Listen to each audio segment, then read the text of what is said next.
missionária Ana Maria e sou aqui da Assembleia de Deus, Ministério Fama, sede, na liderança do nosso pastor Abinair Vargas, da nossa pastora Meire Ferreira, e dando continuidade a esta série de temas ligados ao discipulado. Hoje nós vamos falar de um tema muito importante e fechamos agora esse ciclo de 5 palavras, não é mesmo? Aonde nós veremos que o perdão, a importância do perdão na vida do discípulo, daquele que decide caminhar com Jesus. Mateus capítulo 6, verso 14 e 15, vai nos mostrar a importância de perdoarmos e sermos perdoados. O próprio Jesus nos ensina essa oração, não é mesmo? E como nós fomos criados para nos relacionarmos, os relacionamentos naturalmente, eles muitas vezes são ofensivos. Ofendemos, somos ofendidos, não é?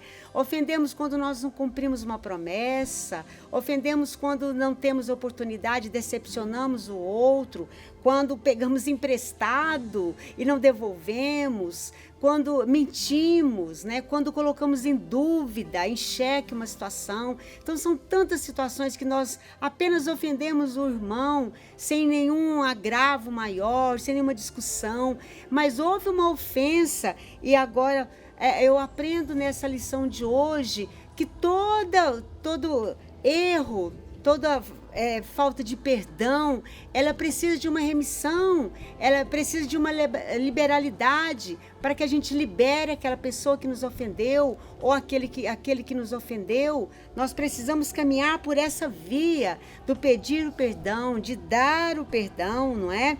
Segundo o dicionário, pedir perdão ou dar perdão é o mesmo que absolver alguém de uma culpa, absolver alguém com clemência, alguém que não merecia, mas foi dado a ela algo que ela não merecia. Isso é perdão. E como filhos de um pai perdoador, o que nos resta então, não é mesmo? É aprender a agirmos como ele, né? Independente da ofensa. Se ela é grande, se ela é pequena, nós precisamos perdoar. E nós vamos aprendendo com esse texto bíblico, onde Jesus ensina que a gente perdoe, né, para que nós também sejamos perdoados, que o vosso Pai só pode vos perdoar na medida que você perdoar. Nós aprendemos, eu aprendo aqui, que o perdão, ele liberta. O perdão é libertador, né? O pecado de ofensa contra o amor cuidadoso de Deus, ele só pode ser remido ali na cruz, porque Cristo pagou esse preço, pagou essa ofensa.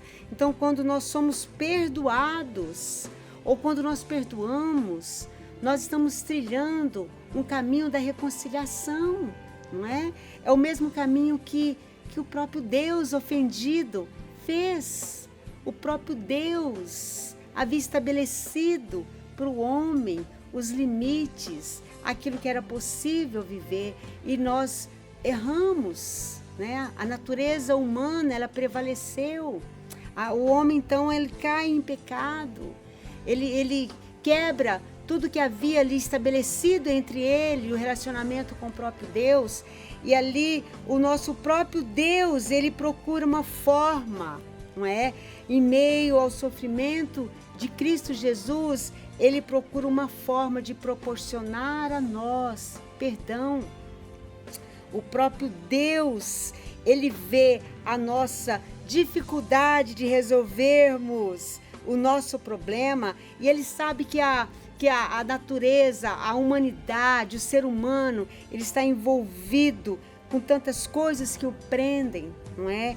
E agora o perdão precisa ser liberado a esse homem, né? Como nós fomos perdoados, nós também precisamos perdoar. Perdão não é sentimento que nasce, não é algo que surge dentro de mim porque eu estou sentindo vontade de perdoar o irmão que me ofendeu.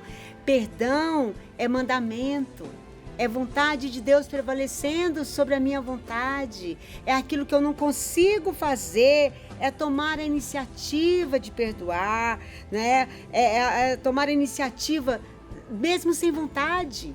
É buscar a reconciliação com aquela pessoa, mesmo que ela esteja distante, mas eu já vou trabalhando dentro do meu coração para que eu possa encontrar essa pessoa para que ela esteja livre.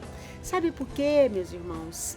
A própria palavra de Deus, lá em Mateus 18:34, diz que quando nós não somos perdoados, nós vamos carregando em nós alguns pesos desnecessários para a nossa jornada, para a nossa caminhada. É uma culpa, é um desejo de vingança, é uma melancolia, é uma tristeza, é uma depressão, é uma vontade de não ser mais útil. Por quê? Porque nós carregamos aquela ofensa, porque aquilo agora já não serve, já me deixa deslocada diante do propósito perdoador do nosso Pai.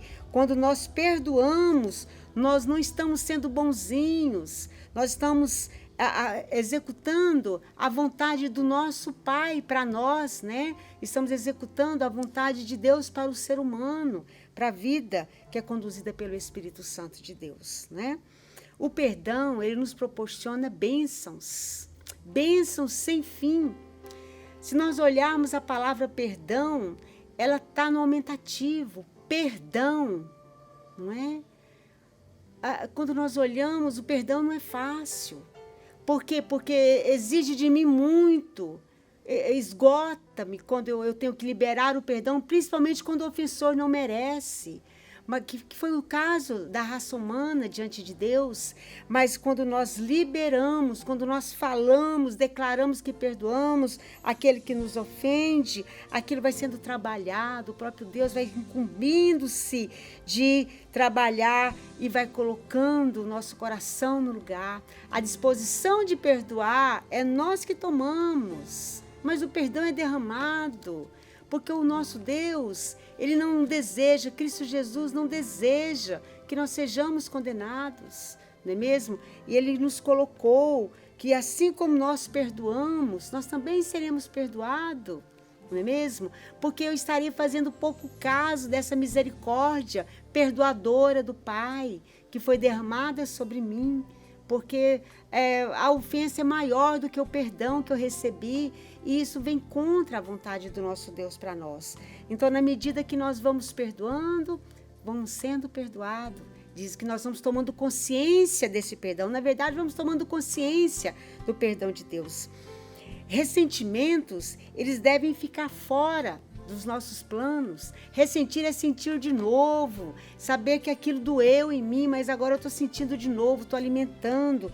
Isso não faz mais parte do novo homem, né? da criatura. A ofensa não pode mais nos escravizar.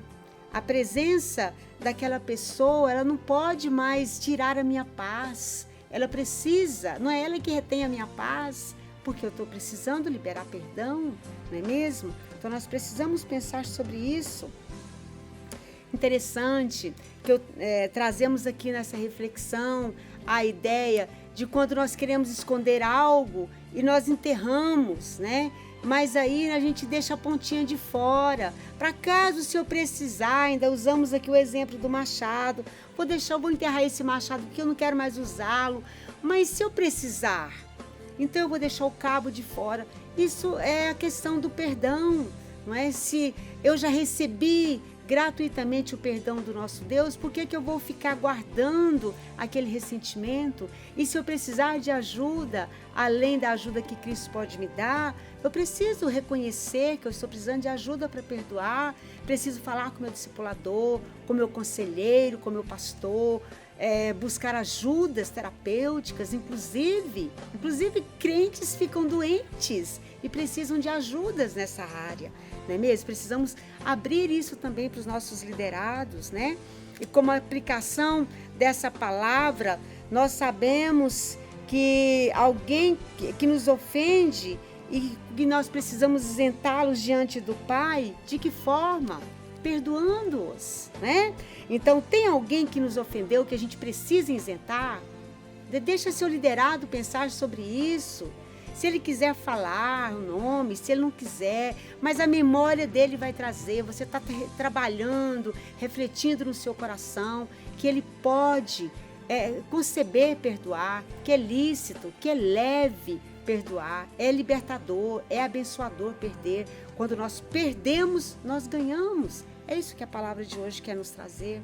Então é um momento de reflexão bem gostosa, dá para você dar um tempo maior e você vai ouvir coisas ressentidas, antigas, coisas ressentidas de ontem, o esposo que não deu atenção, e por que não trabalhar esses pontos com seu liderado, não é mesmo? E nós podemos concluir que viver os ensinos de Jesus não tem como nós escondermos, nós passarmos por cima, nós não darmos a importância necessária para o perdão. Perdão é essencial para a nossa caminhada. Não tem como caminhar, se torna um fardo muito grande, não é mesmo? O próprio Cristo nos perdoou e quem ganhou foi nós. Quando isentamos, nós liberamos o nosso irmão e nós também ganhamos novamente, ganhamos vida, nós decidimos andar levemente e é assim que a caminhada de Deus nos propõe. A dureza de coração só vai nos trazer sofrimento e dor, né? E nós concluímos como é bom vivermos de uma forma perdoadora e nos tornarmos livres, que é para isso que Deus nos criou. Amém? Que Deus possa continuar falando aos seus corações, né? Que esses textos bíblicos sejam abençoadores na sua vida, como tem sido na minha, e abençoador na vida do seu liderado. Que Deus abençoe a vida de vocês. Fique na paz.